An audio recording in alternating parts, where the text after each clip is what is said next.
అందరికీ మొదటిగా స్వాతంత్ర దినోత్సవ శుభాకాంక్షలు. అందరూ చాక్లెట్లు బిస్కెట్లు స్కూల్ నుంచి తీసుకొచ్చేసినట్టేనా? చిన్నప్పుడు నేను కూడా అంతే. అమ్మా సిరి, లక్ష్మీ వ్రతం అమ్మా.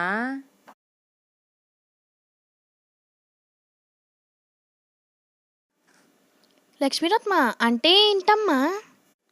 లక్ష్మీ వ్రతం అంటే పూజా సామాగ్రి, ద్రవ్యాలు, డ్రై ఫ్రూట్స్, 4 సిల్వర్ పీటలు, వేసుకునే తివాచీలు, కలశాలు, పసుపు కొమ్ములు, పసుపు పారాణీలు, తర్వాత మనకి ప్లేట్లు, కూర్చునే పేరంటాళ్ళు, పూజా సామాగ్రి, ఆ సాంబ్రాణి, ధూపం, అగరబత్తులు ఇవన్నీ ఉండి సామాగ్రి అంతా ఉండాలి. ఇది ఒక పెద్ద ఎత్తాయమే బాబు.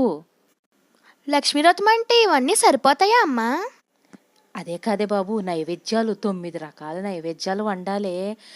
కేసరి వండాలి, రవ్వ కేసరి వండాలి, పులిహార వండాలి, గారెలు వండాలి, నేతి గారెలు వండాలి, పళ్ళం పాకంలో వేసిన గారెలు వండాలి, పరమాన్నం వండాలి, ఫ్రూట్స్ సాలాడ్ చేయాలి, శనగలు చేయాలి. మొత్తం ఈ నైవేద్యాలేనే పెద్ద ఎత్తాయం. ప్రసాదాలు వండితే సరిపోతుందా అమ్మా? కొత్త చీరలు, రూపులు, ఇంకా అమ్మవారిని అలంకరించి అలంకరణలో బంగారు వస్తువులు బోల్డని కొనాలే. మనం రెడీ అయిపోయి ప్రసాదాలు వండి అమ్మవారిని కూడా అలంకరించేస్తే అదే వ్రతమా అమ్మా? అందరికీ నమస్కారం అండి. లక్ష్మీ వ్రతము శ్రావణ శుక్రవార శుభాకాంక్షలు అందరికీ. ఒకరోజు ముందుగానే మీ వీడియో పెట్టేస్తున్నాం, ఎందుకంటే శుక్రవారం రోజున ఖాళీ ఉండదు. సో ఈరోజు అసలు లక్ష్మీ వ్రతం గురించి, మన ఇప్పుడున్న సొసైటీలో చేస్తున్న విధానం గురించి నేను ఒక చిన్న క్లారిఫికేషన్ అయితే ఇవ్వదలుచుకున్నాను, కొంచెం అందరికి అర్థమయ్యేలాగా. అంటే చెప్పేంత నాలెడ్జ్ ఉందో లేదో నాకు కూడా తెలియదు. సో బయట నుంచి అన్ని పూజా ద్రవ్యాలు, పూజా సామాగ్రి అంతా బాగా తెచ్చేస్తున్నారు.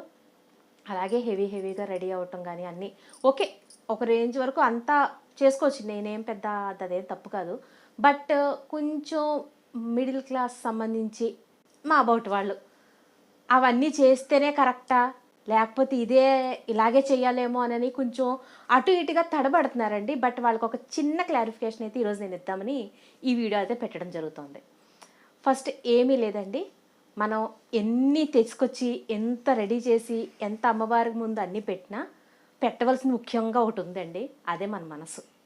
ఒక పావు గంట సేపు మీరు వ్రతమంతా చేసేసాక, పిండి వంటలు అన్నీ పెట్టి నైవేద్యం చేసేసాక ఒక్క పావు గంట సేపు అమ్మవారి దగ్గర మనసు పెట్టి నమస్కారం చేసుకుని ప్రార్థన చేసుకోండి.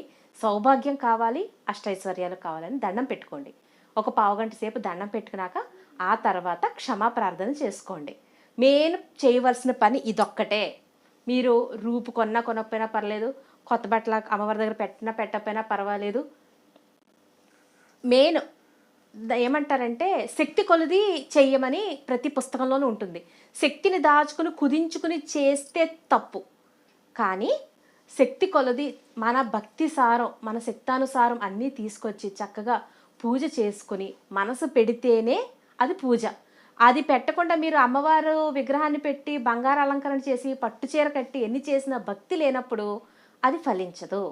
ఒకటండి, పూజ చూసేవాళ్ళ కోసమో చుట్టాల కోసమో కాదు, మన సౌభాగ్యం కోసం, అమ్మవారి ఆశీర్వాదం కోసం మాత్రమే మనం పూజ అనేది చేస్తున్నాము. ఫస్ట్ ఈ పాయింట్ విషయంలో అందరూ క్లారిటీకి రండి. ఏదన్నా అనుకుంటారేమో, ఏదన్నా తక్కువ చేసి మాట్లాడతారేమో, బయటికి వెళ్ళి మన వెనకాల కామెంట్ చేస్తారేమో అన్నది మీ మైండ్లోంచి ఫస్ట్ తీసేసేయండి. అది మీకు అనవసరమైన విషయం, అది మీకు ఎట్టి పరిస్థితిలోనూ అనవసరమైన విషయం. ఓకేనా అండి? ఈ ఒక్క పాయింట్ మీ మైండ్లో పెట్టుకొని జాగ్రత్తగా అన్ని విధాలుగా పూజ అనేది బాగా చేసుకుంటారని నేను అనుకుంటున్నాను. థ్యాంక్ యూ, ధన్యవాదములు. అందరికీ శ్రావణ శుక్రవారం శుభాకాంక్షలు. పూజ అందరూ బాగా చేసుకోవాలని కోరుకుంటున్నాను.